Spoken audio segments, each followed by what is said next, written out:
441 सीखने की प्रक्रिया में पुनर्बलन रिइंफोर्समेंट का मुख्य उद्देश्य क्या है? ए. दंड देना। बी. वांछित व्यवहार को मजबूत करना। सी. परीक्षा लेना। डी. गृह कार्य बढ़ाना। सही उत्तर है बी. वांछित व्यवहार को मजबूत करना। पुनर्बलन वांछित व्यवहार को दोहराने की संभावना बढ़ाता है। प्रश्न 442 बालक का सामाजिक विकास सबसे अधिक किससे प्रभावित होता है?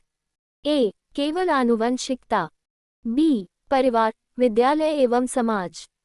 सी. केवल आयु। डी. केवल शारीरिक विकास।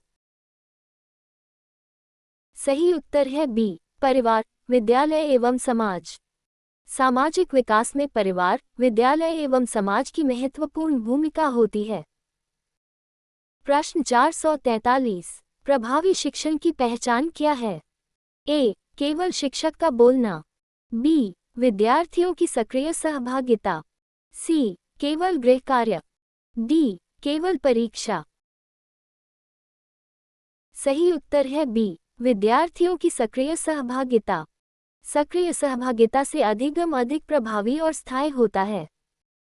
प्रश्न 444 बालक की व्यक्तिगत भिन्नताओं को ध्यान में रखकर पढ़ाने को क्या कहा जाता है? ए. सामूहिक शिक्षण। बी. विभेदित शिक्षण। सी. रटंत शिक्षण। डी. व्याख्यान विधि। सही उत्तर है बी. विभेदित शिक्षण। विभेदित शिक्षण में प्रत्येक विद्यार्थी की आवश्यकता के अनुसार शिक्षण किया जाता है। प्रश्न 445 बालकों में आत्मविश्वास विकसित करने का सबसे प्रभावी उपाय क्या है? ए. लगातार आलोचना। बी. सकारात्मक प्रतिपुष्टि देना। सी. दंड देना। डी. प्रतिस्पर्धा बढ़ाना। सही उत्तर है बी. सकारात्मक प्रतिपुष्टि देना। सकारात्मक प्रतिपुष्टि आत्मविश्वास और प्रेरणा को बढ़ाती है। प्रश्न 446 सीखने की तैयारी रेडीनेस का क्या अर्थ है? ए. केवल आयु पूरी होना। बी. सीखने के लिए शारीरिक एवं मानसिक रूप से तैयार होना। सी. केवल विद्यालय में प्रवेश लेना। डी. केवल पुस्तक पढ़ना। सही उत्तर है बी. सीखने के लिए शारीरिक एवं मानसिक रूप से तैयार होना। अधिगम तभी प्रभावी होता है जब बालक सीखने के लिए तैयार हो। प्रश्न 447 समावेशी शिक्षा में शिक्षक की सबसे महत्वपूर्ण भूमिका क्या है? ए. केवल पाठ पढ़ाना। बी. प्रत्येक विद्यार्थी की आवश्यकता के अनुसार सहयोग देना। सी. केवल परीक्षा लेना। डी. केवल अनुशासन बनाए रखना। सही उत्तर है बी. प्रत्येक विद्यार्थी की आवश्यकता के अनुसार सहयोग देना। समावेशी शिक्षा में प्रत्येक विद्यार्थी को समान अवसर प्रदान किए जाते हैं। प्रश्न 448 बालक के संवेगात्मक विकास के लिए कौन सा वातावरण सबसे उपयुक्त है? ए. भयपूर्ण। बी. स्नेहपूर्ण एवं सुरक्षित। सी. दंडात्मक। डी. प्रतिस्पर्धात्मक। सही उत्तर है बी. स्नेहपूर्ण एवं सुरक्षित। स्नेहपूर्ण वातावरण से संवेगात्मक संतुलन विकसित होता है। प्रश्न 449 अधिगम का सर्वोत्तम मूल्यांकन किस प्रकार किया जाना चाहिए? ए. केवल वार्षिक परीक्षा। बी. सतत एवं व्यापक मूल्यांकन। सी. केवल मौखिक परीक्षा। डी. केवल लिखित परीक्षा। सही उत्तर है बी. सतत एवं व्यापक मूल्यांकन। सतत मूल्यांकन से विद्यार्थियों की वास्तविक प्रगति का पता चलता है। प्रश्न 450 शिक्षक को कक्षा में प्रश्न पूछने का अवसर क्यों देना चाहिए? ए. समय बिताने के लिए। बी. जिज्ञासा एवं चिंतन विकसित करने के लिए। सी. केवल अनुशासन हेतु। डी. केवल परीक्षा की तैयारी हेतु। सही उत्तर है बी. जिज्ञासा एवं चिंतन विकसित करने के लिए। प्रश्न पूछने से विद्यार्थियों में जिज्ञासा और विश्लेषण क्षमता विकसित होती है। प्रश्न 451 रचनात्मकता का विकास किस प्रकार की गतिविधियों से होता है? ए. रटने से। बी. खुले एवं सृजनात्मक कार्यों से। सी, केवल परीक्षा से। डी, केवल गृह कार्य से। सही उत्तर है बी, खुले एवं सृजनात्मक कार्यों से। खुले कार्य विद्यार्थियों को नए विचार प्रस्तुत करने का अवसर देते हैं। प्रश्न 452, शिक्षक को कक्षा में आईसीटी का उपयोग क्यों करना चाहिए? ए, केवल प्रदर्शन के लिए। बी, अधिगम को रोचक एवं प्रभावी बनाने के लिए। सी, केवल अंक बढ़ाने के लिए। डी, केवल उपस्थिति लेने के लिए। सही उत्तर है बी, अधिगम को रोचक एवं प्रभावी बनाने के लिए।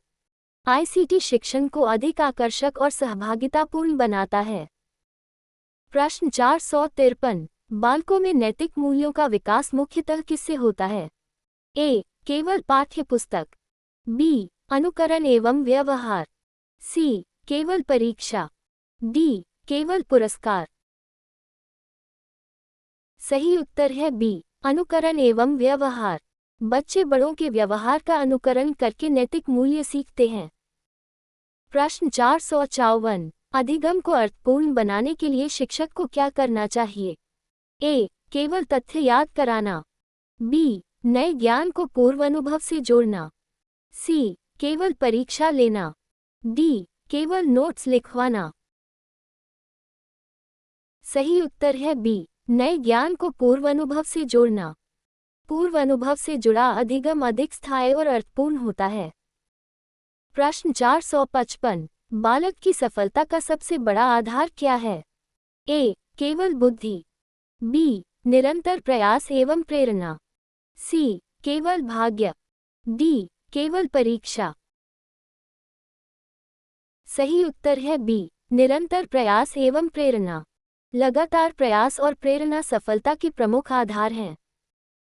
प्रश्न 456, शिक्षण में समूह चर्चा का मुख्य लाभ क्या है? ए, समय व्यतीत करना। बी, विचारों का आदान प्रदान एवं सहयोग विकसित करना। सी, केवल परीक्षा की तैयारी। डी, केवल अनुशासन बनाए रखना। सही उत्तर है बी, विचारों का आदान प्रदान एवं सहयोग विकसित करना। समूह चर्चा से संचार कौशल एवं तार्किक सोच विकसित होती है। प्रश्न 457, एक प्रभावी शिक्षक विद्यार्थियों को किस प्रकार देखता है? ए, समान क्षमता वाले। बी, अलग अलग क्षमता एवं आवश्यकता वाले। सी, केवल मेधावी। डी, केवल कमजोर। सही उत्तर है बी, अलग अलग क्षमता एवं आवश्यकता वाले। प्रत्येक विद्यार्थी की सीखने की गति और क्षमता अलग होती है। प्रश्न 458, अधिगम का मुख्य उद्देश्य क्या है? ए, केवल परीक्षा पास करना। बी, ज्ञान, कौशल एवं व्यवहार में सकारात्मक परिवर्तन लाना। सी, केवल अंक प्राप्त करना। डी, केवल प्रमाणपत्र प्राप्त करना।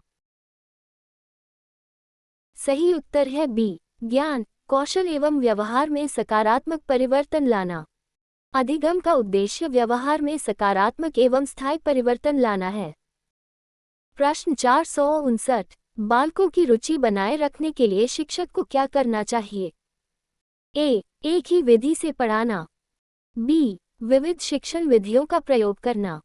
सी, केवल गृह कार्य देना। डी, केवल परीक्षा लेना।